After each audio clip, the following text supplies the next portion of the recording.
नमस्कार मित्रांनो, आत्तापर्यंत आपण ॲक्टिन, मायोसिन, कॉन्ट्रॅक्टाइल प्रोटीन्स यांचे स्ट्रक्चर पाहिले, स्केलेटल मसल पाहिल्या, मसलचं क्लासिफिकेशन पाहिलं. आता आपण पाहूया mechanism of muscle contraction. Muscle contraction नेमकी कशा प्रकारे कॉन्ट्रॅक्ट होते ते त्याचं मेकॅनिझम आपण पाहणार आहोत.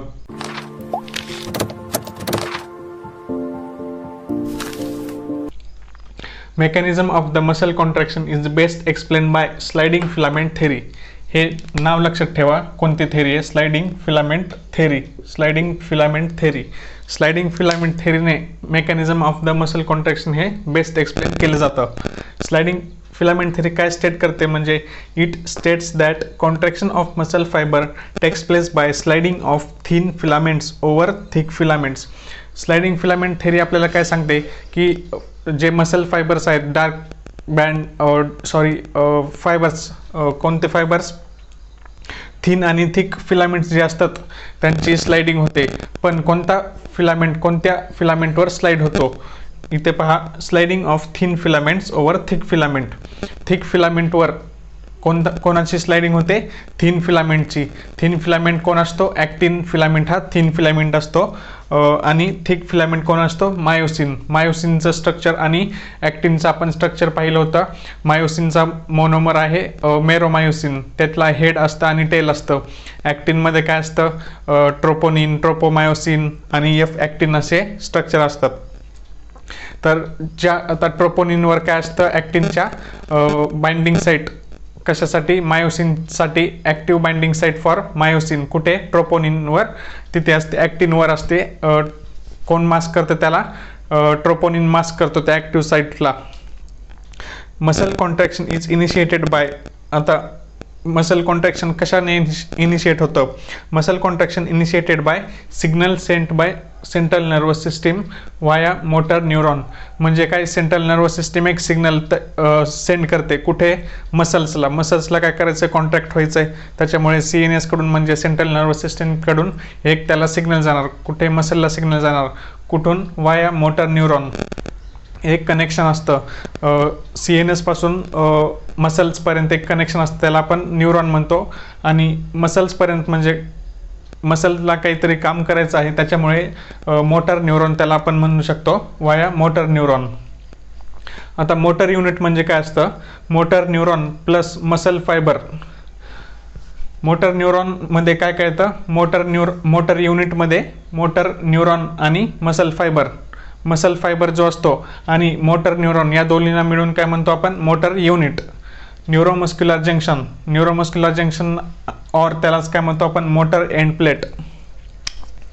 न्यूरोमस्क्युलर जंक्शन और मोटर एंड प्लेट हे कोणतं जंक्शन आहे? Junction between the motor neuron and sarcolemma of muscle fibre.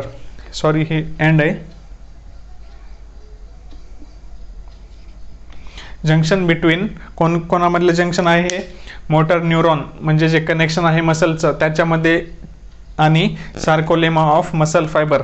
आणि मसल फायबरचा जो प्लाझ्मा मेम्ब्रेन आहे बाजूचा, सार्कोलेमा म्हणतो आपण त्याला.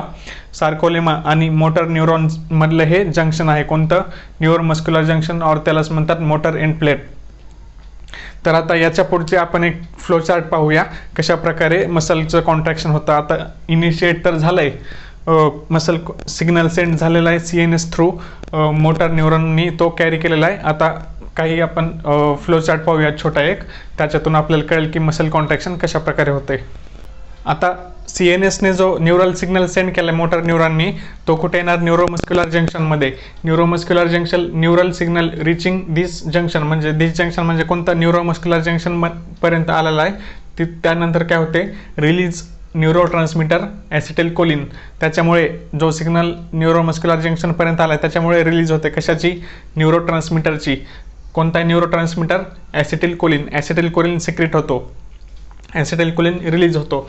ॲसिटिलकोलिन रिलीज झाल्यामुळे काय होते? Generate the action potential in sarcolemma. म्हणजे न्यूरल सिग्नलपासून आता सिग्नल कुठे जाणार आहे, आपलं मसल फायबरच्या सार्कोलेमामध्ये जाणार आहे.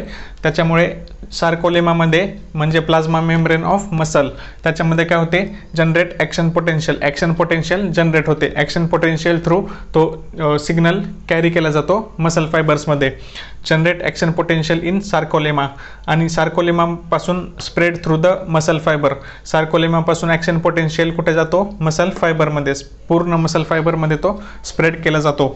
आणि त्याच्यामुळे काय होते, पुन्हा release of calcium ions into sarcoplasm. आता मसल फायबरमध्ये पूर्ण काय झालेलं आहे, न्यूरल सिग्नल रीच झालेला आहे. त्याच्यामुळे काय होते, release of calcium ions. Calcium ions कुठे स्टोअर्स असतात सांगितलं होता, सार्कोप्लाझमिक रेटिक्युलममध्ये. सार्कोप्लाझमिक रेटिक्युलम म्हणजे काय, endoplasmic reticulum of muscle fibre. त्यातून काय होते, कॅल्शियम आयनची रिलीज होते कुठे, सार्कोप्लाझममध्ये. सायटोप्लाझममध्ये म्हणजे मसल फायबरचं सायटोप्लाझम असतं सार्कोप्लाझम. सार्कोप्लाझममध्ये कॅल्शियम आयन्स रिलीज होते. असे खूप कॅल्शियम आयन्स जमा होतात सार्कोप्लाझममध्ये.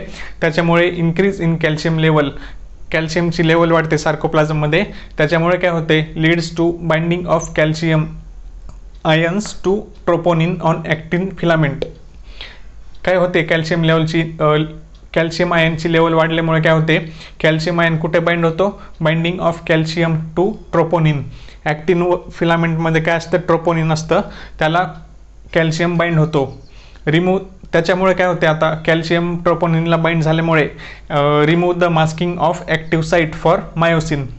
जी ॲक्टिनवर जी मायोसिन बाइंडिंग साईट असते, मायोसिनसाठी बाइंड होण्यासाठी साईट असते ॲक्टिनवर, ती रिकामी होते, म्हणजे ती एक्सपोज होते, जेणेकरून की मायोसिन ॲक्टिनला बाइंड होतो. By using the ATP myosin head binds to exposed active site on actin to form a cross bridge. आता ही जी बाइंडिंग असते ती एनर्जी डिपेंडंट प्रोसेस आहे. त्याच्यामुळे इथे काय लागणार, ATP लागणार. त्याच्यामुळे म्हटलेलं आहे इथे, बाय युजिंग ATP मायोसिनचा हेड, मायोसिन जे हेड असतं, आपण स्ट्रक्चर पाहिलं होतं, हेड असं क्रॉस असतं आणि त्याला टेल जे असते ते हॉरिझॉन्टल असते. जर ते आता ते जे क्रॉस हेड आहे ते कुठे बाइंड होणार, एक्सपोज ॲक्टिव्ह साईट ऑन ॲक्टिन. ॲक्टिनवर काय असते, कॅल्शियम बाइंड झाल्यामुळे ट्रोपोनिनला ती साईट अशी एक्सपोज झालेली असते. त्याच्यामुळे तिथे हेड अटॅच होतं, बाइंड होतं, आणि काय होतं, एक तयार होतो, क्रॉस ब्रिज तयार होतो. आता इकडे लक्ष द्या.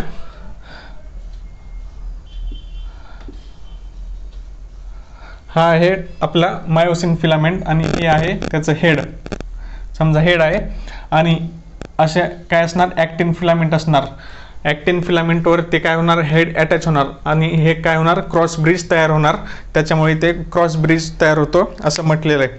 आणि क्रॉस ब्रिज तयार झाल्यामुळे this pulls the attached actin filaments to centre of A band. आता हे अटॅच झालेलं आहे, त्याच्यामुळे आता हे काय होणार, ॲक्टिन फिलामेंट स्लाइड होणार. इथे आता असे अनेक ॲक्टिन फिलामेंट असणार. इथे असणार झेड लाईन ॲक्टिन फिलामेंट्स, इकडे एक झेड लाईन असणार.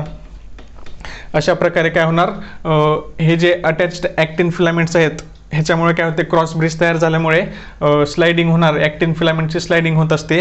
हे स्लायडिंग फिलामेंट थेरीमध्ये माहिती आहे आपल्याला. आणि त्याच्यामुळे काय होणार, this pulls attached actin filaments to centre of A band. हा काय आहे, डार्क बँड आहे, म्हणजे ए बँड आहे, एन ॲसोट्रॉपिक बँड.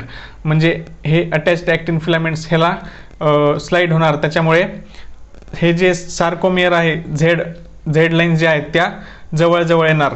अशा झेड लाईन्स त्या ज्या आहेत त्या जवळ येणार. म्हणजेच इथे काय झाले, आता शॉर्टनिंग ऑफ द सार्कोमियर. हे जे सार्कोमियर आहे, 2 झेड लाईन्स असतात, त्यांच्यामधलं अंतर असतं सार्कोमियर. सार्कोमियर तुम्हाला सांगितलं होतं स्ट्रक्चरल युनिट ऑफ कॉन्ट्रॅक्शन. आता इथे ते कॉन्ट्रॅक्ट झाले, त्याच्यामुळे सार्कोमियरची लेंथ कमी होते. त्याच्यामुळे काय झालं, shortening of sarcomere, that is contraction झालेलं आहे. आता आय बँड गेट रिड्यूस्ड. इथे कॉन्ट्रॅक्शनमध्ये नेमकं काय होतंय, हा जो आय बँड आहे म्हणजे आयसोट्रोपिक बँड आहे, लाईट बँड आहे, ॲक्टिनचा जो बँड आहे तो काय होतोय, शॉर्ट होतोय. आणि हा जो ए बँड आहे, डार्क बँड आहे, मायोसिन आहे, त्याची लेंथ कमी होत नाही किंवा त्याची लेंथ वाढत पण नाही. मायोसिनची लेंथ जशाच तशी राहते. लेंथ कोणाची चेंज होते कॉन्ट्रॅक्शनमध्ये, जे की आय बँडची, म्हणजे ॲक्टिन फिलामेंट्स स्लाइड होत आहेत, ॲक्टिन फिलामेंटची मुवमेंट होते, झेड लाईन्स जवळ येत आहेत. फक्त ॲक्टिन फिलामेंटची मुवमेंट होते, मायोसिन फिलामेंट म्हणजे कोणता बँड? ए बँड. ए बँडची लेंथ चेंज होत नाही आहे, एवढं लक्षात ठेवा याच्यामध्ये. मायोसिन आता सगळं कॉन्ट्रॅक्शन झालं आहे. आता मायोसिन काय करणार? ADP आणि IP, ATP पासून जे एनर्जी वापरली त्यांनी बाइंडिंग होण्यासाठी, त्याच्यानंतर ADP आणि इनऑर्गॅनिक फॉस्फेट तयार होणार. मग आता ते दोन्ही मिळून काय होणार? आता ADP आणि इनऑर्गॅनिक फॉस्फेट तर रिलीज केलं आहे, मग आता रिलॅक्स स्टेटमध्ये जाणार मायोसिन. आता new ATP binds and cross bridge is broken. आता ADP आणि इनऑर्गॅनिक फॉस्फेटपासून न्यू ATP बाइंड होतो आणि काय होतं? Cross bridge. जो क्रॉस ब्रिज तयार झालेला आहे तो पुन्हा ब्रोकन होतो, म्हणजे हे बाइंडिंग ब्रेक होते. आता ATP जो बाइंड झालेला आहे तो अगेन हायड्रोलाइज केला जातो आणि तिथून पुढे काय होते? Cycle of cross bridge. He cross bridge तयार होण्याची सायकल आणि क्रॉस ब्रिज ब्रेक होण्याची सायकल ही रिपीट होते आणि अशा प्रकारे फर्दर स्लाइडिंग होते. म्हणजे फर्दर स्लाइडिंग झाल्यामुळे अजून कॉन्ट्रॅक्शन होते. Process continues till calcium ions are sent back to the sarcoplasmic reticulum. ही प्रोसेस आता कुठपर्यंत चालणार? कॉन्ट्रॅक्शनची ब्रेकेज होण्याची, बाइंड होण्याची कुठपर्यंत चालणार? क्रॉस ब्रिज तयार होण्याची, क्रॉस ब्रिज ब्रेक होण्याची प्रोसेस जोपर्यंत कॅल्शियम सार्कोप्लाझ्मिक रेटिक्युलममध्ये वापस जात नाही तोपर्यंत ही प्रोसेस चालू राहणार. आता म्हणजे जेव्हा कॅल्शियम सार्कोप्लाझ्मिक रेटिक्युलममध्ये जाणार तेव्हा काय होणार? आता रिलॅक्सेशन होणार. म्हणजे ह्या दोन ज्या झेड लाईन्स आहेत त्या ओरिजिनल पोझिशनला आपल्या वापस येणार आणि रिलॅक्सेशन होणार.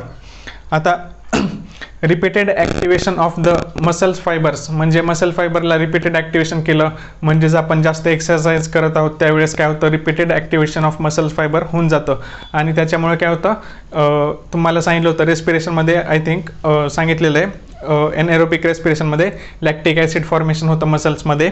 तर त्याच्यामुळे काय होते? ग्लायकोजनपासून एनएरोबिक कंडिशनमध्ये हे झालेलं असतं. तर तिथे काय होते? मसल्स फटिग होतात. कशामुळे? लॅक्टिक ॲसिड तयार झाल्यामुळे आणि अनएरोबिक कंडिशन असते त्याच्यामुळे मसल्सला थकवा येतो. हे आपण पाहिलेलं आहे. तर मसल्समध्ये काय असतो? एक पिगमेंट असतो. जसा RBC मध्ये आपण बघितलं, ब्लडमध्ये पाहिलं होतं, तसं हिमोग्लोबिन असतं, पिगमेंट असतो. तसं मसल्समध्ये muscle contain red coloured oxygen storing pigment called myoglobin. ब्लडमध्ये हिमोग्लोबिन आणि मसल्समध्ये मायोग्लोबिन. मायोग्लोबिन काय? Oxygen storing pigment, oxygen store करणारा पिगमेंट आहे मसल्समध्ये. त्याचा कलर कोणता आहे? रेड कलर पिगमेंट आहे. त्यात myoglobin is high in some muscles and काही मसल्समध्ये मायोग्लोबिनचं प्रमाण जास्त असतं, त्याच्यामुळे त्या मसल्सला पण ॲपिअरन्स पण तसाच येतो, रेड कलरचा ॲपिअरन्स येतो मसल्सला. त्याला म्हणतो आपण, त्या मसल्सला म्हणतो आपण रेड फायबर्स. आणि ज्यामध्ये कमी आहे मायोग्लोबिन त्याला म्हणतो आपण व्हाईट फायबर्स. तर आपण डिफरन्स पाहूया, रेड फायबर्स आणि व्हाईट फायबर्समधला डिफरन्स पाहूया. रेड फायबर्समध्ये काय? मायोग्लोबिन जास्त असते, व्हाईट फायबर्समध्ये मायोग्लोबिन कमी असते. रेड फायबर्समध्ये काय? मायटोकॉन्ड्रिया जास्त असतात, सेलमध्ये मायटोकॉन्ड्रिया जास्त असतात आणि इकडे फ्यू मायटोकॉन्ड्रिया. व्हाईट फायबर्समध्ये फ्यू मायटोकॉन्ड्रिया. इकडे मायटोकॉन्ड्रिया जास्त असल्यामुळे इकडे एनर्जी पण जास्त प्रोड्यूस होणार, ATP पण आणि ऑक्सिजन पण जास्त यूज केला जाणार आणि त्यामुळे याला म्हणतात आपण एरोबिक मसल्स. इकडे एक पॉईंट दिलेला आहे, व्हाईट फायबर्समध्ये सार्कोप्लाझ्मिक रेटिक्युलम जास्त असतात तर इकडे कमी असतात रिलेटिवली आणि व्हाईट फायबर्स काय? एनएरोबिक मसल्स म्हणू शकतो.